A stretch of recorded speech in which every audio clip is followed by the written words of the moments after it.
ഹിച്ചേക്ക് ചെയ്തുള്ള യാത്രയിൽ നമ്മൾ ജോബായിൽ നിന്നും കൊൽക്കത്ത വരെ എത്തിയേട്ടാ. ശരിക്കും ജോബായിൽ നിന്നും കൊൽക്കത്ത വരെ എത്തിയപ്പോൾ നമ്മൾ ഒരുപാട് വണ്ടിക്ക് ലിഫ്റ്റ് അടിച്ച് ഒരുപാട് ആൾക്കാരെ കണ്ടുമുട്ടി.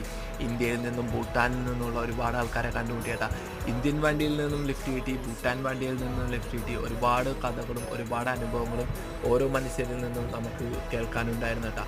കാരണം നമ്മൾ എത്തണ വരെയും നമുക്ക് ഈ ഓരോ മനുഷ്യരും നമുക്ക് ഷെയർ ചെയ്ത ഓരോ നല്ല കാര്യങ്ങളും അവരുടെ അനുഭവങ്ങളും സന്തോഷങ്ങളും എല്ലാമാണ് നമ്മുടെ ഈ യാത്രയെ മനോഹരമാക്കിയത്. പല സമയങ്ങളിലും മഴയും കാര്യങ്ങളും പെയ്തു, ചില സമയങ്ങളിൽ ലിഫ്റ്റൊന്നും കിട്ടിയില്ല, ചില സമയങ്ങളിൽ ഫുഡ് കാര്യങ്ങളൊന്നും കിട്ടാണ്ട അവസ്ഥകൾ വന്നിട്ട് ആ ഒരു സമയത്തും പല ആളുകളും നമ്മുടെ മുന്നിൽ പ്രത്യക്ഷപ്പെട്ടു, ഫുഡ് തന്നു, ലിഫ്റ്റ് തന്നു, നമ്മളെ എത്തേണ്ട അടുത്ത് വരെ നമ്മളെ കൊണ്ടുവന്ന് എത്തിച്ചേട്ടാ. പല സമയങ്ങളിലും വണ്ടി കംപ്ലൈൻ്റ് ആയി, നമ്മൾ അവരുടെ കൂടെ കുറേ നേരം സ്പെൻഡ് ചെയ്ത് അവർ ഭക്ഷണം ഉണ്ടാക്കി തന്ന്, പിറ്റേ ദിവസം നമുക്ക് എവിടെ എത്തേണ്ടത് അവിടെ എത്തിച്ച് തന്ന്, അങ്ങനെ ഒരുപാട് സന്തോഷങ്ങൾ ഉണ്ടായിരുന്നിട്ടാ.